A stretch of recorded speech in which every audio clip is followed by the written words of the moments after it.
I was to give you permission to do whatever you want to do and it won't affect your health, or let's say you just wanted to destroy your health and do some activities that would kind of crush your health over, in a short period of time or even over a long term. What are some of the things that just will deplete your health rapidly? Eating ice cream for every meal. Anybody else? Drugs. Yep. Anybody else? Not exercising, just sedentary lifestyle. Anything else come to mind? Fried chicken. Yep. I think we'll just put fried. Yeah, I'm thinking just running into walls, stupid stuff like that, right?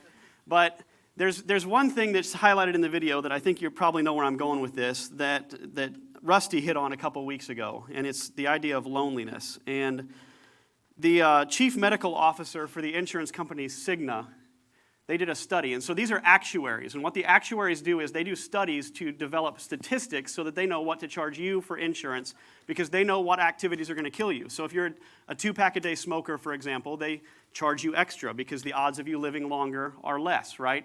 So these people have a scientific, statistical investment in the ideas behind smoking and sexuality, like how many partners you have, or how much ice cream you eat, how high your blood pressure is, how high your cholesterol is. And so they do all these studies to figure out what should they charge for insurance, how can they make money so that the dealer always wins when it comes to insurance, right? That's the idea, is they have to come up with the scientific statistics so the dealer always wins.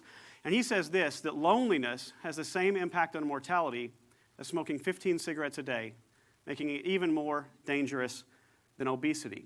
Loneliness is now being viewed as a public health crisis. There are so many people that are lonely, and it depreciates your health. It destroys your health. And some of the statistics that came out of this study are pretty baffling. 50% of Americans say they feel alone, isolated, or left out. 54% feel that no one knows them well. 40% report that they lack companionship and their relationships aren't meaningful. And so even if you look around this room, and this room would be out of balance because you've got things like nursing homes and places like that in town. So statistically, these numbers won't be represented in here. But there's a high percentage of you today that I said, are your relationships meaningful? You would say, I don't think so. You would say, I feel isolated. I feel alone. I feel abandoned. There's a significant amount of you today. There's a significant amount of us that feel that way, at least a good portion of the time. And so the British have done what British people do, and they've put some red tape around this and appointed a minister for loneliness. I had never heard about this until Rusty talked about it a couple weeks ago, is that now they have an official cabinet position, the minister of loneliness. It's such a health crisis that they're putting cabinet members in place to battle this crisis. And we'll talk in a second about what Stephen Colbert had to say about that idea. But all throughout history, people have talked about loneliness, and loneliness is the topic of some of the greatest songs of all time. And I love song lyrics. A good song lyric will stay in my head. I won't remember names sometimes, which we'll explore later. I won't remember your birthday ever, but I can remember what Elvis sang. I can remember some song lyrics. For some reason, my brain is wired to remember song lyrics, statistics, and movie quotes. I don't know if that makes me a nerd or what. But one of the greatest songs and one of the greatest lyrics, in my opinion, came from this guy, Elvis Presley. He said, well, since my baby left me, I've found a new place to dwell. Where is it? Down at the end of Lonely Street at Heartbreak Hotel. And then what does he say? I get so lonely, baby. I get so lonely. I can't do the dance. I'm not even going to try. But he says, I get so lonely, I could die, right? And, well, thank you. Thank you very much. That was not a plan, I promise. Didn't even think it. In fact, when I said it, I thought, wow, that worked pretty well. He says, I get so lonely, I could die. And that's a real thing. As Rusty talked about a couple weeks ago, loneliness, and you were designed to be in relationship. Like it's in your, as we're going to explore here in just a second.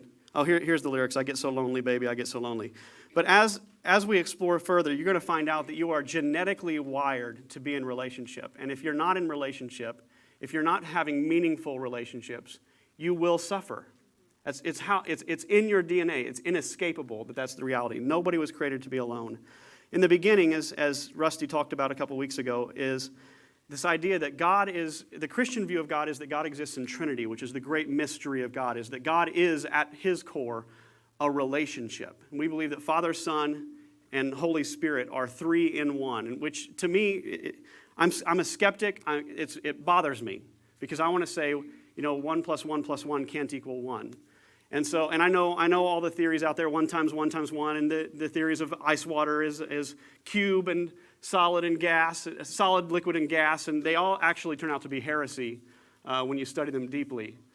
It's a mystery. But we know that from the beginning, God is and always has been a relationship. And so, and philosophers and theologians forever have said God has to be a relationship because God is love, and where relationship is absent, love makes no sense. That it's a metaphysical certainty that God is relational if God is love. And they'll also argue that God had to create you, had to create me, because God is love. And so then it gets into this mind-blowing stuff of if eternity is eternity, is God going to create sentient beings forever because he is love? And I tend to think probably. I think eternity is going to be pretty mind-blowing on a relational from a relational aspect. But then it says, so God created man. He created mankind. Adam stands for mankind. But then there's this story there where man's wandering the garden alone, and he says man should not be alone. I will make a helper suitable for him. And don't get bent out of shape about this word helper. It basically means someone to come alongside, someone to walk with, and so they can mutually serve one another. But from the beginning, God said, make man in our image, in our likeness, like a relationship, relational beings. And then when man was alone, said, no, that'll never do. We've got to put people together and let them bounce off of one another. And so when I said you're genetically built, you're in the core of your DNA is relationship, there are these neutrons called mirror neutrons that I've just started reading about that are pretty fascinating. I'm doing some reading on neuroscience right now on PTSD trauma and such. And apparently they were studying apes, and they would hardwire these apes so that they could find out what part of the ape's brain activates at particular times. So whether they're in a sexual relationship and having sex, then certain parts blow up. If they're eating a banana, if they're going to the bathroom, certain parts of the brain light up in these scans. And what shocked the scientists, and what they didn't expect to find at all, was that their brains would fire based on what they observed the zookeepers doing. And so if the zookeeper was shoveling, for example, the mechanical parts of their brains, of their arms and their digits, so in their brain was firing, duplicating what the zookeeper was doing, not what they were doing. So they might be sitting there totally motionless, but the parts of their brain responsible for motor activity fired as they observed someone else performing motor activity. And my understanding of the study is that it went much deeper than that. When the zookeeper was in a bad mood, the bad mood parts of the ape's brains fired. That they call them mirror neutrons because, and you have them in your brain, we've discovered since then. So they saw it in the apes. They said, whoa, we've got to check this out. And they started studying it in humans, and we found out that humans' brains fire in response to the firings of the brains around them. They're called mirror neutrons, which means you are genetically hardwired. It's inescapable. You are a spirit living in a chemical body, and that chemical body is fired to relate and connect with other people, and that's where empathy comes from.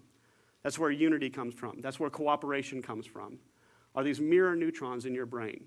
You were not only spiritually designed to be in relationship and to be close to people, you are biochemically designed to be close to people. And when you're not close to people, your biochemistry suffers. Speaking of great bands and the likes of Elvis Presley and the Beatles, whom we will talk about in a moment, is my favorite band of all time, Waterdeep, which you'll hear me quote in here pretty often. And they have this one song called Lonely Sometimes, and it goes like this. I get lonely sometimes. It says, I want someone to take away my grief. And then he goes along to talk about how he wants someone there that he can turn to for relief. And I'm a guy that during worship songs, and if Andrew, Paul, Joey, if you guys do worship songs that have these kind of lyrics in it, just ignore me. But when the worship song and the worship leader just calls out to the people and they respond with a bunch of O's, oh, or whatever, however you do the O's, it drives me insane. I'm like, that's not a lyric. That's just bad writing. You're lazy. Is how I feel every single time, right? But thank you, sir. But in this song, Waterdeep says, I just get lonely sometimes. I want someone to take away my grief.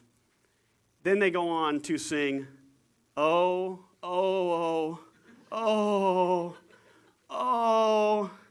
And the song doesn't actually go like that, but that's what he means when he sings the song. And that connects with me. It ties in lyrically with what he's trying to accomplish. It's not just getting a bunch of people to wave their hands, right? It's loneliness is pain. When I feel lonely, I just want to moan. I just want to lay in bed and groan. And that's how you feel when you're lonely. You just feel empty, isolated, abandoned, terrible. So what's the cure? Is there a cure for loneliness? And Steve, is it Stephen Colbert or Colbert? Colbert. I always want to say Colbert. Stephen Colbert says this about the British ministry of loneliness. He says, this is the British. They've identified the most ineffable human problem and come up with the most cold, bureaucratic solution. So ineffable means indescribable, beyond words. And so the problem of loneliness is indescribable and beyond words. It's something that we can't conquer. Like I'm just not going to do a sermon up here, and some of you who are lonely are going to go home not feeling lonely. That's just not how this works. This is a vast problem, and so any solution I can offer today, anything I can say about loneliness, falls way short. And I just wanted to proclaim that there is no simple fix, there is no easy fix. In the Waterdeep song, they conclude with this. He says, "But I know that I just need you." And Don Chaffer and Lori Chaffer, the two pictured in there, are some of my heroes. Lyrically, they're geniuses, but I'm going to actually push back on this lyric because I think it's inaccurate. So the Christian version of the song says, I get lonely sometimes. I want someone to help me. Oh, it hurts, but I know I just need you. And I feel like that's inaccurate.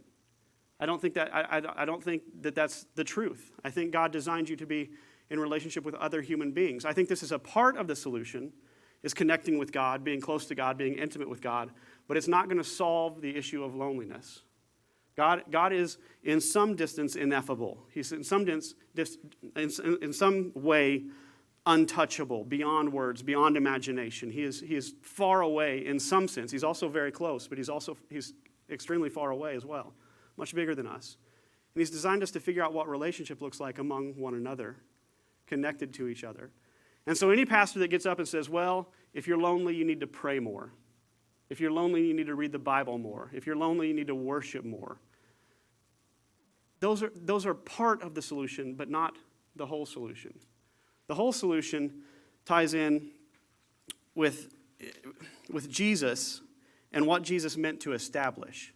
And so yes, connect to Jesus. Pray more, study more, worship more. But that's not going to get you all the way there. And Jesus, after he was resurrected, he met his friend Peter and had a conversation with him. And he says this, he says, you are Peter, and upon this rock. So Peter is from the word Petra, which means rock. He says, you are a rock star, Peter. And he says, upon this rock I will build my church. And in the Greek, that word church means this. So does anybody know the Greek word for church? Anybody? Ecclesia, right. And so ecclesia, so when you translate ecclesia, this is what you end up with. You are Peter, and on this rock I will build my gathering of citizens called out from their homes into some kind of assembly. And so we think, when we put Daylight Church on our logo or Daylight Church on our banners, we think of a building where people congregate, and that is not the ecclesia. That is not the church. The church is the people. And so Jesus said, I'm out of here. I'm going to heaven. Peter, you're in charge now. And what you're supposed to do is get people together. You're supposed to gather people in community. That was one of his final commands, if you will, from his time on earth, was bring people together into some kind of assembly. And in 1 John 1, it talks about the message that Jesus has come, that this is a good news message, that Jesus is close by. And it says, we proclaim to you what we have seen and heard so that you may have fellowship with us.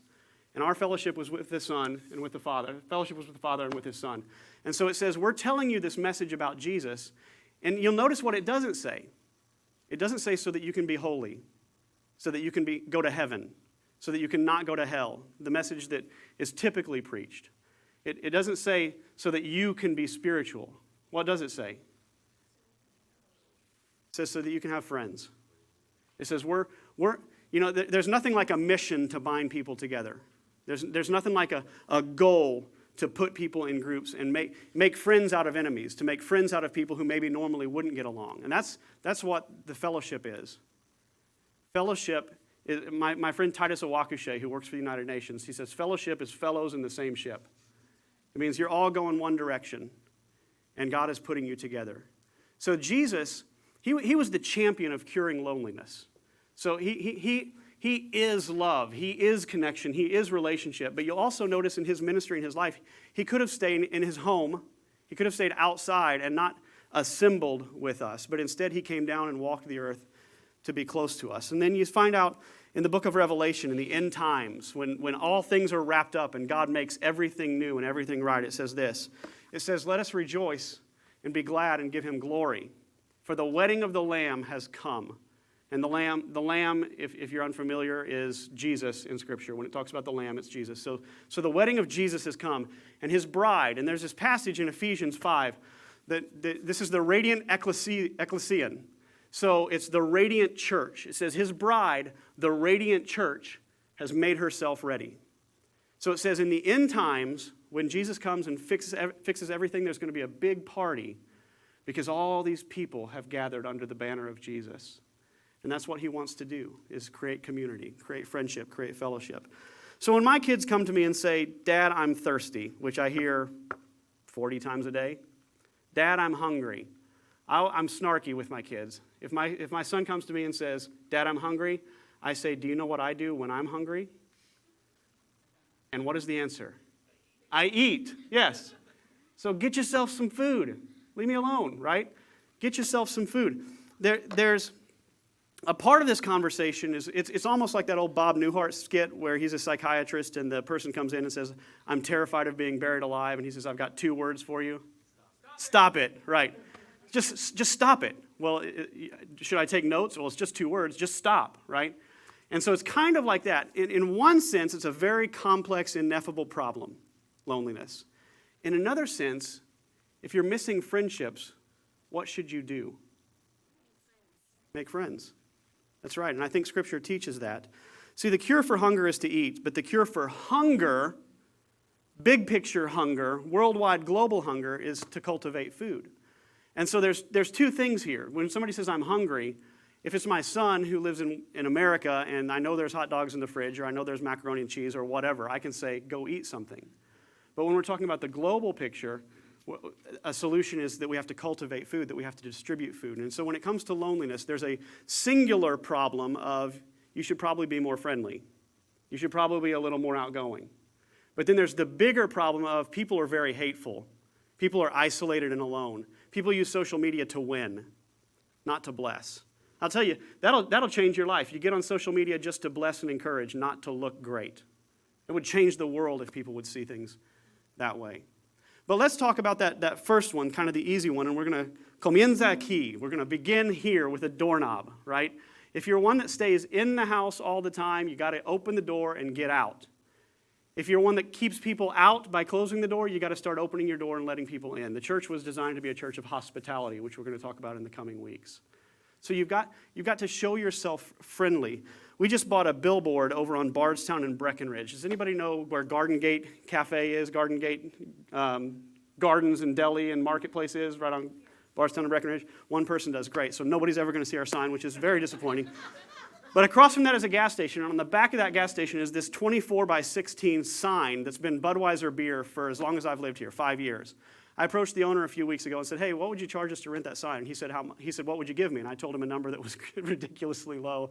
And he bumped it up a little bit, and I said, well, how about we meet halfway? And he gave us this ridiculous price, and we locked it in on paper for the next 3 years. So for 3 years, we're going to be advertising on Bardstown Road. And this is the sign we've gone to go with. And I want it to sink in a little bit, because for a second, it's going to be like, you guys are just stupid, right? But Revelation 3:20 is Jesus saying, behold, I stand at the door and I knock. And if anyone will hear my voice and open the door, I will come in and I will share a meal with him. And to me, this is our church. This is who I hope we will be. This is my vision for who we become. And it's also the gospel in a nutshell. I mean, just to know that Jesus is there saying, come, let me in, let me in, let me in. And if you do, we're going to be close. We're going to connect. We're going to eat a meal together. So in some sense, it starts with opening that door. The cure for loneliness is to become the cure for loneliness. So if you have this selfish concept of loneliness that says someone better fulfill me, somebody, better come to me and make me feel better about myself. Somebody better come to me. And you're looking for someone to heal you, it's going to be very hard for your loneliness to ever be cured. It's because the truth is no person is ever going to satisfy you.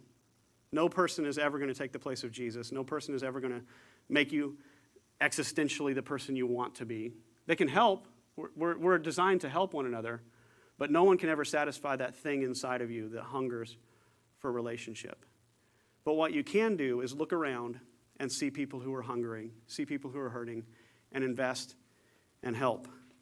That study from Cigna says that face-to-face is best. And so you got to get out the door. You got to get in the faces of people. You've got to eat meals across from one another. You got to play shuffleboard and shoot pool and go bowling and play golf and play cards, whatever it is it takes to do that. There's a great website called meetup.com where you can go and just put in your interests. I enjoy golf. I enjoy gardening. I enjoy mystery books. And you just put it in, boom, boom, boom, and then they hand you 50 groups that are meeting in your town right here, right now. It's just a super, super easy way to meet people. But you've got to open the door. It's got to start somewhere, and it starts with opening the door, letting people in and getting yourself out. And then as I talk about this, I want to ask you the question of which type are you? So there's going to be two types of people that are listening to this today, whether it's online or here in the sanctuary. There's one, you say, I am lonely. I'm hurting. This is me. There's others that say, well, I'm not lonely. I don't need this sermon. I could have done without this. And I would say to you that you're missing the boat of the people who are wounded. You're selfish.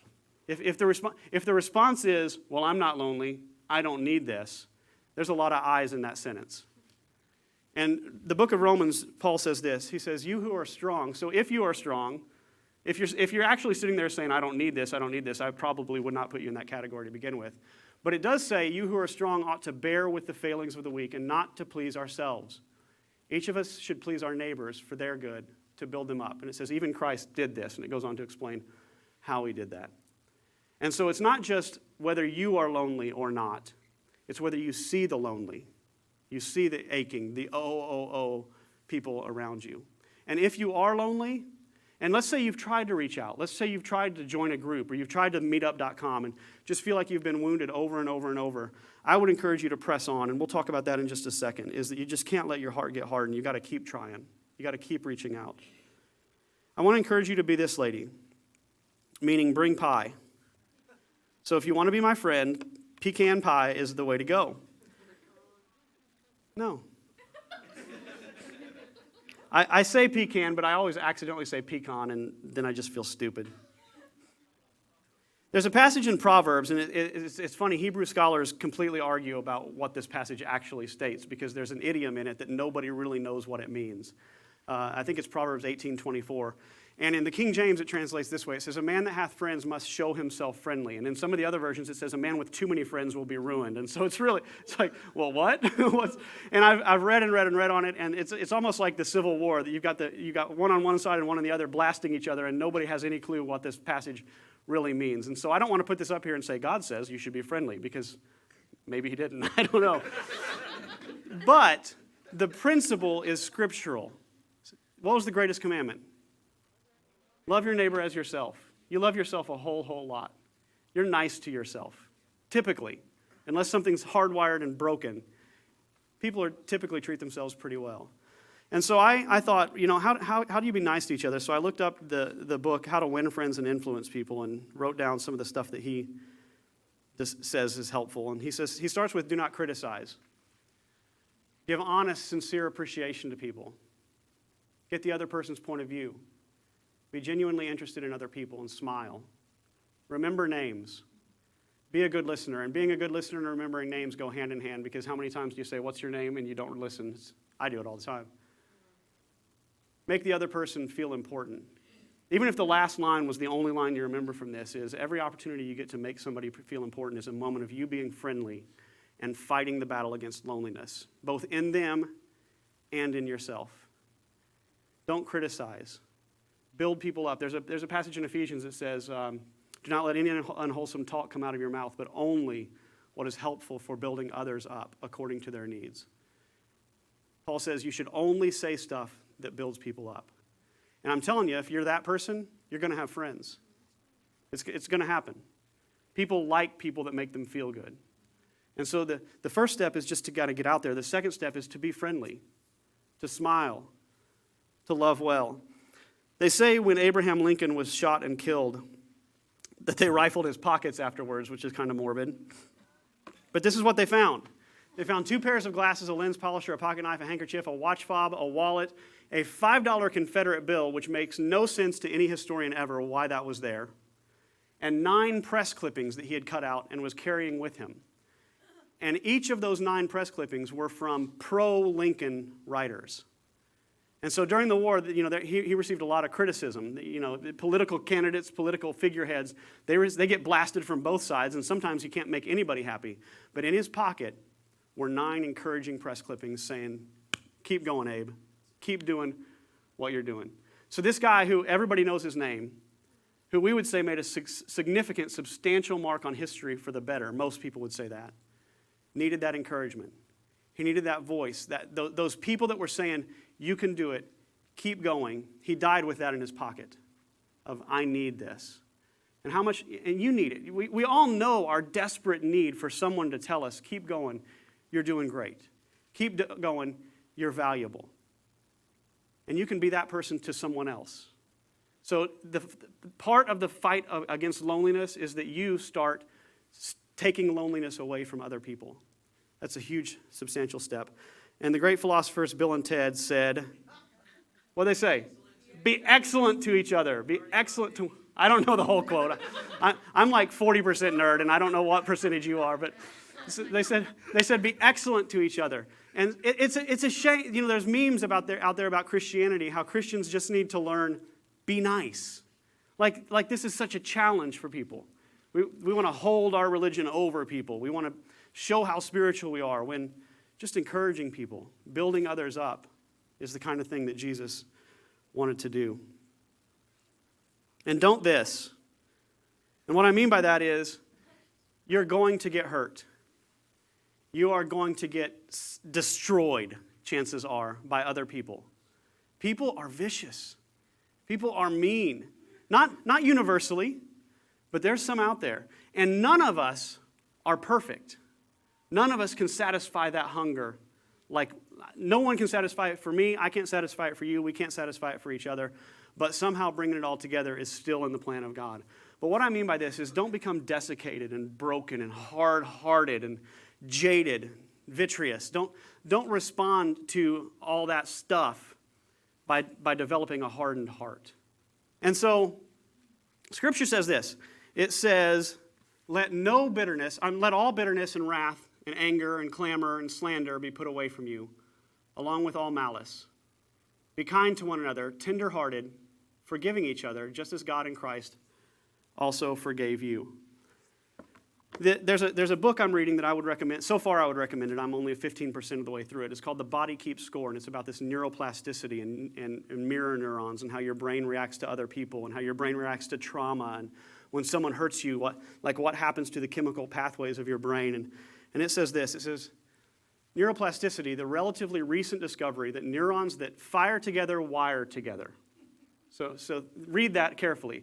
Your neurons, your brain pathways, when they fire together, they wire together. And when a circuit fires repeatedly, it can become a default setting, the response most likely to occur. If you feel safe and loved, your brain becomes specialized in exploration, play, cooperation. If you're frightened and unwanted, it specializes in managing feelings of fear and abandonment. Which means if you have been wounded over and over and over, that amygdala has fired, it's affected the biochemistry of your brain. Those neurons have fired and fired and fired, and there's this pathway that has been carved through your brain towards fleeing, towards safeguarding, towards hardening up to not be hurt again. I mean, they can put it on a scan and show it to you. Is when you've been wounded, when you've been abandoned, when you've been abused, when you've been hurt, it etches something in your brain. When you've been loved, when you've been cared for, when you've been encouraged, it also etches something in your brain. And what modern neurologists are discovering is the brain can be re-hardwired, that those pathways are not set in stone, that they can change. And I'm of the opinion that somehow your soul and your spirit affects the mind. I think the soul and the spirit is where volition comes from, the choices come from. And so the person outside of the person can choose. Somebody's knocking at my door. No, I will not let them in because everyone who's ever knocked at my door has hurt me. Or they can say, I'm going to try it one more time. I'm going to open up one more time. I'm going to let someone in one more time. And you know what? You might get hurt again. And that's the path of the cross of Jesus. You have to be willing to go to the cross for people. Jesus said there is no fear in love, but perfect love casts out fear. So that fear may be biochemically wired into your brain now because of what you've experienced, because of who's hurt you, because of who said what to you. But the love of Jesus, when you let it in, when you open up the door, will come in and start to change the pathways of your brain. Your material, chemical brain can be altered by the choices you make. And so some of it is just taking another chance, taking another risk. Jesus, again, the champion of loneliness, against loneliness, says he demonstrated his love for this, that while we were yet sinners, Christ died for us. While we were yet people who would hurt him, he died for us. While we were yet people who would disdain him, he died for us. He over and over offered himself to the people that could and would eventually hurt him. I'm going to close with this quote from the Beatles, from Eleanor Rigby. Ah, look at all the lonely people. Ah, look at all the lonely people. All the lonely people, where do they all come from? All the lonely people, where do they all belong? I pray that Daylight Church will be a place where lonely people belong. I honestly, I'll be straight, I don't know that we've done a great job of it thus far, but I feel like that's going to change. I feel like we're going to be a church where people really connect with one another, and we've got some bureaucratic stuff in place that's coming up. But the psalmist says that God sets the lonely in families, and he leads out the prisoners with singing. I woke up from a dream this morning, and we're over time right now, but I'm going to allow it. I woke up from a dream this morning where I was on a train with everybody. So Allison was there, and Jermaine was there, and all you guys were there. Like, if I looked around, I knew everybody was there. And the Spin Doctors' Two Princes was playing, and we were all bandy-legged dancing, and we were just all having a really good time, and we were all so crazy thankful just to be together on this train, and there was a buffet. And I woke up from this dream thinking, I want that. I want us all to be together dancing bandy-legged and eating food and enjoying one another, and I think you do too, and I pray that we're going to be the church that does that.